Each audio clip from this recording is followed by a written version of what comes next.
V ഗാർഡിൻ്റെ ഒരു stabiliser നമ്മൾ A സിക്കൊക്കെ ഉപയോഗിക്കുമല്ലോ. Stabiliser ഒന്ന് സർവീസ് ചെയ്യാൻ നോക്കുകയാണ്.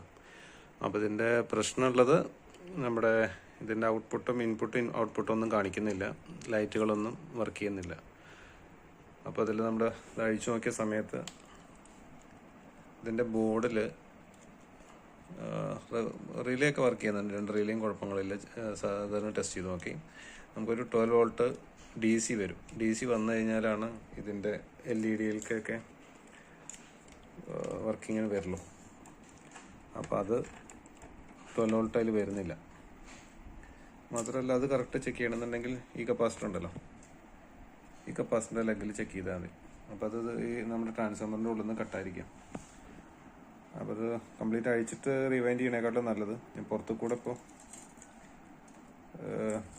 ഇട്ടിട്ടൊന്ന് വൈൻഡ് ചെയ്യാൻ നോക്കുന്നുണ്ട്. അപ്പോൾ നമുക്കൊരു 12 വോൾട്ട് കിട്ടുന്ന രീതിയിൽ. അതല്ലാന്നുണ്ടെങ്കിൽ ഒരു അഡീഷണൽ ട്രാൻസ്ഫോമർ വെച്ചാൽ മതി.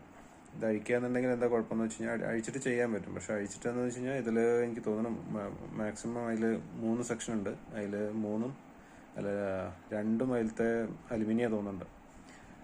അപ്പോൾ അത് പിന്നീട് നമുക്കത് ബുദ്ധിമുട്ടാവും.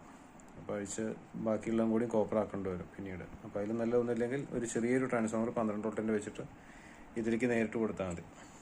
ഇതിലതിൻ്റെ ഡയോഡിലേക്കാണ് നേരിട്ട് കണക്ഷൻ കയറുന്നത്. ഈ 2 സെറ്റ് ഡയോഡിലേക്ക് ബ്രിഡ്ജായിട്ട് വരും. അതായിരിക്കും നല്ലതുണ്ടാവുക. ഈ 2 പോയിന്റിലേക്ക് ചെറിയ ട്രാൻസ്ഫോമറിൻ്റെ ഔട്ട് കൊടുക്കാം. അപ്പോൾ ഇത് കറക്റ്റാവും. ഞാനിത് ഈ രീതിയിലൊന്ന് വൈൻഡ് ചെയ്യുന്നുണ്ട്. വൈൻഡ് ചെയ്ത് കഴിഞ്ഞിട്ട് ഇതിൻ്റെ റിസൾട്ടും കൂടി ഇടാം.